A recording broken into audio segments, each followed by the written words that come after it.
Okay, so can you guess what it is? You must know what it is.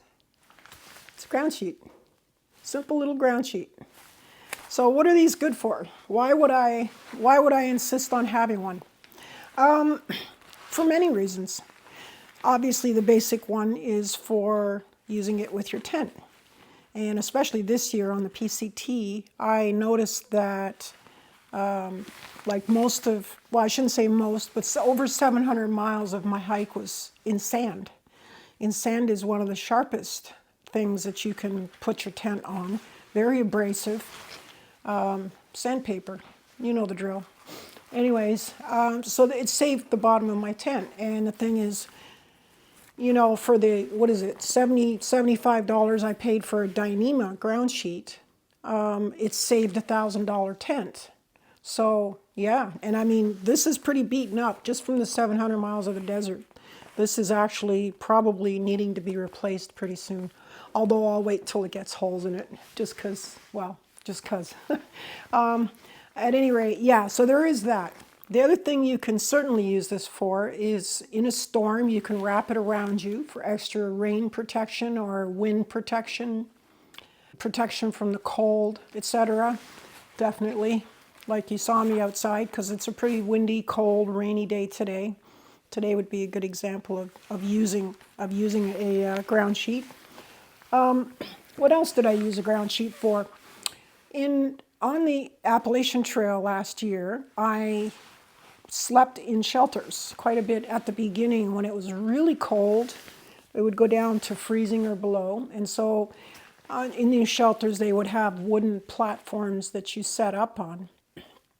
And I would lay down my ground sheet before I would put my pad down so that it protected my pad, because there could be nails sticking out that I didn't notice, or if I came into camp and when it was dark, there could be splinters, all kinds of things, you know. So anyways, it worked really well for that. Also, I used this as, like in one of the shelters, I used it as a tarp because it was so cold and windy and it was blowing at us, and we had a fire going inside the shelter, but not close enough to burn us, obviously. So we set up all our ground sheets along the doorway of the shelter to keep the heat in, right? And that was the one night I didn't use it to actually sleep on it. I had to decide which was more important, heat, warmth, or puncturing my pad. So anyways, so there you go. That's the other thing too, is a tarp. I did use this one time in Washington as a tarp to cover my front vestibule. Sorry, I always say vegetable, whatever, to cover my vestibule. And so it helps for that. What else is a tarp, or sorry, is a ground sheet good for? An ass pad, a sit pad.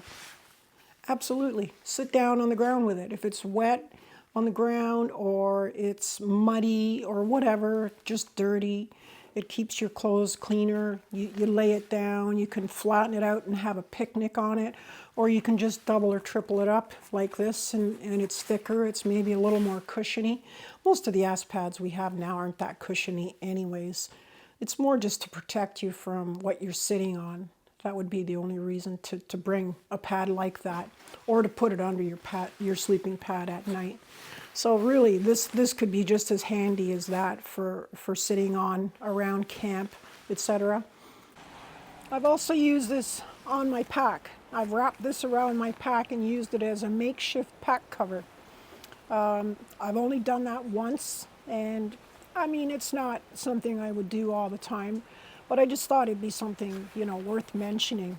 There's just so many uses for this, really. And any time a piece of gear has more than one use, I like it. I'm a big fan of it, for sure.